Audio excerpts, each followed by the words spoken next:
Hey guys, welcome back to another snapshot video. Today got a really important one. The terrain blending between old and new world generation was finally introduced. So let's check that out. So we're looking at a 1.17 world that I just upgraded to the latest snapshot. You can still see a distinct edge between the old world generation here at the center and the new world generation on the side, even without having the chunk overlay. But if you turn this on, you can definitely see, yeah, this chunk was old world generation. We got a desert biome, and here on the side we got a lukewarm ocean biome, which mostly has grass blocks.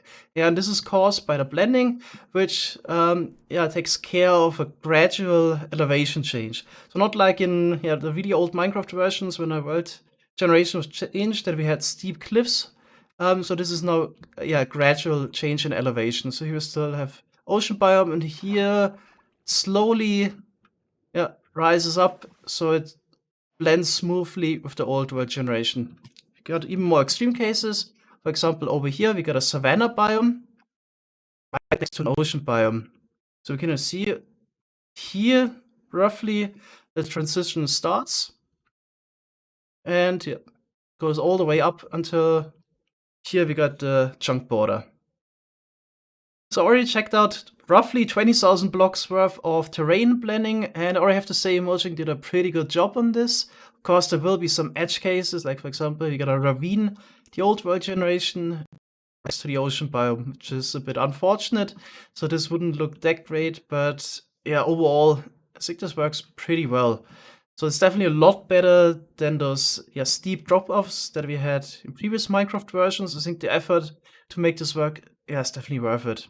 So here we got another case where we have a mushroom island biome directly next to a normal plains biome. So this is something you usually wouldn't see normally in your world, but I don't think it's even that bad. So the elevation blending works really well.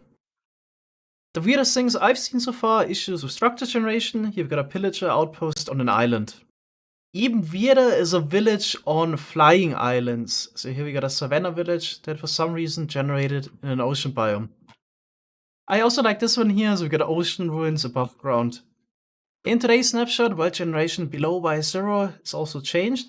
So the area below Y0 will just be filled up with deep slate. Old bedrock will be removed and replaced with deep slate as well. So here we are in a 1.17 world. I want to do some tests. Here we got an area where every single block basically got removed. We got a void perimeter. I placed in some normal blocks here. Bedrock a little bit higher. Bedrock down there. Here we got another area where I removed everything down to Y2. So we got some bedrock left over. And up there also placed down a little bit of bedrock. So let's see what happens in today's snapshot. Alright, so bedrock placed high up in the world will be unaffected. You can see that here. Let's take a look at our perimeter next. So the old bedrock was removed and replaced by deep slate. But this is just a temporary solution. We can also check out what happens below. So this is completely filled up with deep slate. We can fly in there. It's completely filled up with deep slate. And then we got a single layer of bedrock below, but this is just a temporary solution. The plan, instead of having this massive deep slate layer, is to have normal cave generation below, and then probably also the usual up to 5 high layer of bedrock.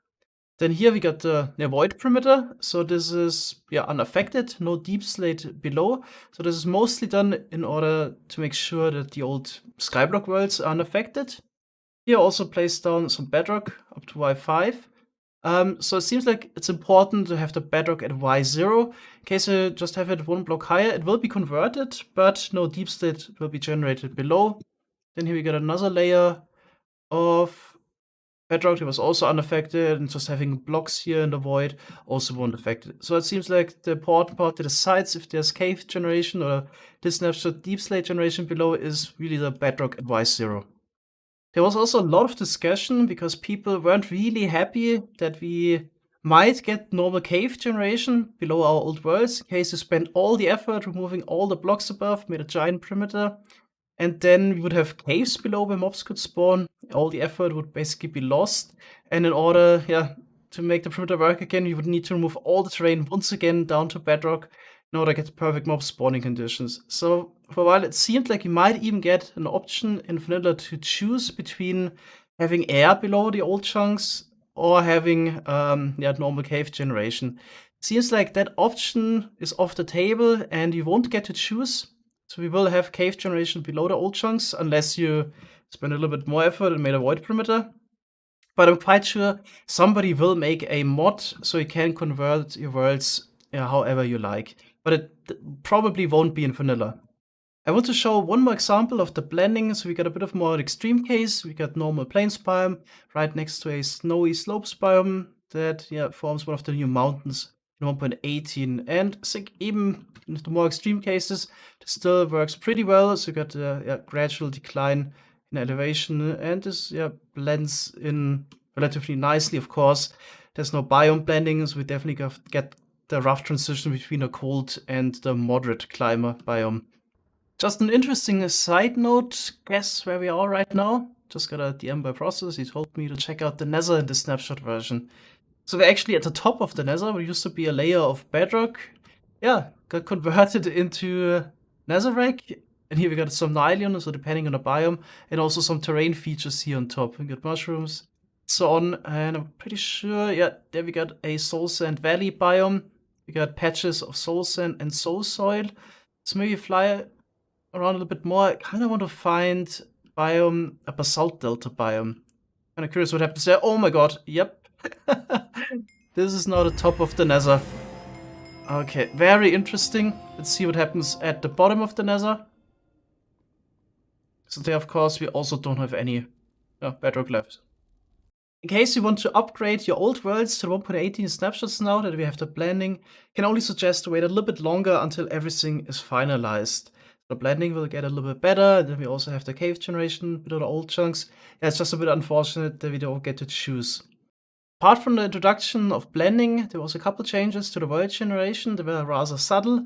So it wasn't uncommon that at the coastline we had massive cave entrances, especially at steep cliffs. So this was a situation where this happened quite often, that we would have just a massive cave entrance here. And I followed the coastline for several thousand blocks, and I can definitely confirm that this is at least less likely to happen. According to the patch notes, lava aquifers are also slightly less common. And we won't have those huge shifts in elevation between aquifers anymore, which should make it a little bit easier to travel with your boat on them. So if we got a good example, the lava aquifer generates the same height as the water aquifer. So here we got one of those examples I was talking about that are supposed to be less likely. We got an aquifer that's slightly higher than the neighboring one. Also flying around a lot in order to find good examples, and I generally get the feeling that aquifers might be slightly less common overall now. And one more technical change, Big Drip Leaf will have placement restrictions from now on, so you can only place it on clay, grass, and dirt variations, so normal grass blocks, a mycelium, a podzol, and all the dirt blocks, even farmland, but of course no path blocks. And you couldn't place it on stone, for example. This placement restriction for the Big Drip Leaf is actually a little bit of a shame, because just a couple of weeks ago I designed this machine here, so this was part of a crafting system, where I finally found a use for the Big Drip Leaf in a redstone contraption. But unfortunately, this machine would be outdated because it was required to place the Big Drip Leaf on a waterlogged block. And of course there are no waterlogged dirt stairs, something like that, as far as I know. So I'm pretty sure, we couldn't build it like this anymore. That's how fast things can go. Just designed it a couple of weeks later, small change, and it's already outdated, and I couldn't easily replace it. According to the patch notes, the way block and fluid ticking works was slightly changed in order to deal with a duplication bug. It's a bit early to call it, but the duplication bug might not be entirely fixed. And of course, we don't know yet how every single redstone contraption that exists would be affected by this. We'll definitely keep an eye out for that. There was also a snapshot last week, but I didn't make a video about it because there wasn't too much to talk about, but I'll do it here. So, got a new music disc in a game. It's called Other Side by Lena Rain, the artist that already made the Pickstep music disc. What's maybe noteworthy is we get a signal strength of 14 if you have a comparator next to the jukebox. That means we only have one slot left. So Single strength 15 isn't taken yet. Where can you find this music disc? So you can't get it by having a skeleton shooter creeper. You need to find it in a dungeon chest or in a stronghold chest. The chance for a dungeon chest is 3.1% and stronghold chest only 2.5%. So those music discs will be very rare. Alright, that's all for today guys. Thanks for watching and see you next time. Bye bye.